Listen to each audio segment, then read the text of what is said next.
অবকাঠামো, শিক্ষক ও শিক্ষা উপকরণের অভাবসহ বিভিন্ন সংকটে ভুগছে 7টি বেসরকারি মেডিকেল কলেজ হাসপাতাল। অনিয়মের কারণে এসব কলেজে ভর্তি নিষেধাজ্ঞা দিয়েছে স্বাস্থ্য অধিদপ্তর। তবে আদালতের স্থগিতাদেশ নিয়ে 6টি মেডিকেল কলেজে ছাত্র ভর্তি করছে। শর্ত পূরণ না করলে প্রয়োজনে এসব মেডিকেল কলেজ বন্ধ করে দেবার হুঁশিয়ারি দিয়েছেন স্বাস্থ্যমন্ত্রী। রাজধানীর খিলক্ষেতের আশিয়ান মেডিকেল কলেজ 2013 সালে প্রতিষ্ঠার পর বিভিন্ন অনিয়মের অভিযোগ থাকায় শিক্ষার্থী ভর্তি স্থগিত করে স্বাস্থ্য অধিদপ্তর। মোহাম্মদপুরের কেয়ার মেডিকেল কলেজের অবকাঠামো ও হাসপাতালের জায়গার ঘাটতির পাশাপাশি আছে শিক্ষক স্বল্পতা। রিপোর্ট ডিসি হেলথ থেকে আসে, নিয়ে যায়।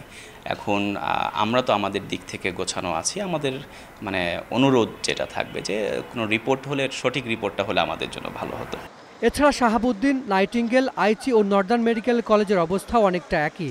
মেডিকেল কলেজ হাসপাতালে 70% রোগী ভর্তি থাকার শর্ত থাকলেও কেয়ারে 24, শাহাবুদ্দিনে 23, আশিয়ানে 10, নর্দার্ন রংপুরে 12 ও নর্দার্ন ধানমন্ডিতে রোগী ভর্তি পাওয়া গেছে 8%। আর নাইটিঙ্গেল মেডিকেল কলেজ হাসপাতাল রোগীশূন্য এবং আইচি মেডিকেল কলেজের হাসপাতালটি নির্মাণাধীন।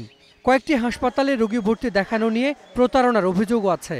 ডাক্তারি না শিখে মানুষের জীবন নিয়ে খেলা উচিত না, এটা জীবন নিয়ে খেলা। এবং ওই মেডিকেল কলেজগুলি আছে অনেক, যেখানে ডাক্তার নাই, প্রফেসর নাই, যে প্রফেসর রিকোয়ার্ড দরকার সেটা নাই। এটা চলবে না, ছাত্রদের সাথে ধোঁকাবাজি করা যাবে না। অনিয়মের অভিযোগ থাকায় এসব কলেজের বিরুদ্ধে শিক্ষার্থী ভর্তিতে নিষেধাজ্ঞা দেয় স্বাস্থ্য অধিদপ্তর। তারপরও আদালতের স্থগিতাদেশ নিয়ে ভর্তি কার্যক্রম চালিয়ে যাচ্ছে কর্তৃপক্ষ। স্বাস্থ্যমন্ত্রী জানিয়েছেন, স্থগিতাদেশের বিরুদ্ধে রিট করা হবে। আমরা কোর্টেও সেটাকে চ্যালেঞ্জ করব এবং আমরা চাই যে প্রত্যেকটি মেডিকেল কলেজ, সরকারি হোক আর বেসরকারি হোক, তারা জানি সঠিক নিয়মে চলে, নিয়ম নীতি মেনে কাজ না করবে, এই শিক্ষা কর্মসূচি পরিচালনা না করবে, আমরা তাদেরকে বন্ধ করতেও বাধ্য হব। মেডিকেল কলেজের মান নিশ্চিতে কোনো ছাড় দেয়া হবে না বলে জানিয়েছে স্বাস্থ্য অধিদপ্তর। Hasan Misbah, independent news, Dhaka.